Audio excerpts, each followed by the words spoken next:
شروع کرتا ہوں اللہ کے نام سے جو بڑا مہربان نہایت رحم والا ہے۔ سہل بن سعد رضی اللہ عنہ نے بیان کیا کہ قبا کے بنو عمرو بن عوف میں آپس میں کچھ تکرار ہو گئی تو رسول اللہ صلی اللہ علیہ وسلم اپنے کئی اصحاب کو ساتھ لے کر ان کے یہاں ان میں صلح کرانے کے لیے گئے اور نماز کا وقت ہو گیا لیکن آپ تشریف نہ لا سکے۔ چنانچہ بلال رضی اللہ عنہ نے آگے بڑھ کر اذان دی۔ ابھی تک چونکہ حضرت صلی اللہ علیہ وسلم تشریف نہیں لائے تھے، اس لیے وہ حضرت صلی اللہ علیہ وسلم ہی کی ہدایت کے مطابق ابو بکر رضی اللہ عنہ کے پاس آئے اور ان سے کہا حضور صلی اللہ علیہ وسلم وہیں رک گئے ہیں اور نماز کا وقت ہو گیا ہے، کیا آپ لوگوں کو نماز پڑھا دیں گے؟ انہوں نے کہا کہ ہاں اگر تم چاہو۔ اس کے بعد بلال رضی اللہ عنہ نے نماز کی تکبیر کہی اور ابو بکر رضی اللہ عنہ آگے بڑھے۔ نماز کے درمیان نبی کریم صلی اللہ علیہ وسلم صفوں کے درمیان سے گزرتے ہوئے پہلی صف میں آپ پہنچے۔ لوگ بار بار ہاتھ پر ہاتھ مارنے لگے مگر ابو بکر رضی اللہ عنہ نماز میں کسی دوسری طرف متوجہ نہیں ہوتے تھے، مگر جب بار بار ایسا ہوا تو آپ متوجہ ہوئے اور معلوم کیا کہ رسول اللہ صلی اللہ علیہ وسلم آپ کے پیچھے ہیں۔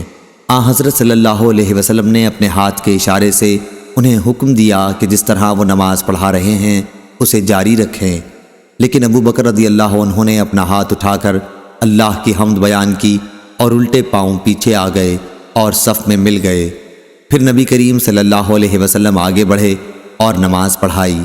نماز سے فارغ ہو کر آپ لوگوں کی طرف متوجہ ہوئے اور انہیں ہدایت کی کہ لوگو، جب نماز میں کوئی بات پیش آتی ہے تو تم ہاتھ پر ہاتھ مارنے لگتے ہو۔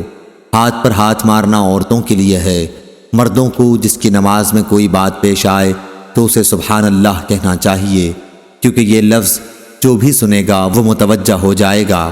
اے ابو بکر، جب میں نے اشارہ بھی کر دیا تو پھر آپ لوگوں کو نماز کیوں نہیں پڑھاتے رہے؟ انہوں نے عرض کیا ابو قحافہ کے بیٹے کے لیے یہ بات مناسب نہ تھی کہ وہ رسول اللہ صلی اللہ علیہ وسلم کے ہوتے ہوئے نماز پڑھائے۔ صحیح بخاری حدیث نمبر 2690۔ معتمر نے بیان کیا، کہا کہ میں نے اپنے باپ سے سنا اور ان سے انس رضی اللہ عنہ نے بیان کیا کہ نبی کریم صلی اللہ علیہ وسلم سے عرض کیا گیا اگر آپ عبداللہ بن ابی منافق کے یہاں تشریف لے چلتے تو بہتر تھا۔ حضرت صلی اللہ علیہ وسلم اس کے یہاں ایک گدھے پر سوار ہو کر تشریف لے گئے۔ صحابہ رضوان اللہ علیہم پیدل آپ کے ہمراہ تھے۔ جدھر سے آپ گزر رہے تھے وہ شور زمین تھی۔ جب نبی کریم صلی اللہ علیہ وسلم اس کے یہاں پہنچے تو وہ کہنے لگا ذرا آپ دور ہی رہیے، آپ کے گدھے کی بو نے میرا دماغ پریشان کر دیا ہے۔ اس پر ایک انصاری صحابی بولے کہ اللہ کی قسم، رسول اللہ صلی اللہ علیہ وسلم کا گدھا تجھ سے زیادہ خوشبودار ہے۔ عبداللہ منافق کی طرف سے اس کی قوم کا ایک شخص ان صحابی کی اس بات پر غصہ ہو گیا اور دونوں نے ایک دوسرے کو برا بھلا کہا۔ پھر دونوں طرف سے دونوں کے حمایتی مشتعل ہو گئے اور ہاتھا پائی، چھڑی اور جوتے تک نوبت پہنچ گئی۔ ہمیں معلوم ہوا ہے کہ یہ آیت اسی موقع پر نازل ہوئی تھی، اگر مسلمانوں کے دو گروہ آپس میں لڑ پڑیں تو ان میں صلح کرا دو۔ صحیح بخاری حدیث نمبر 2691۔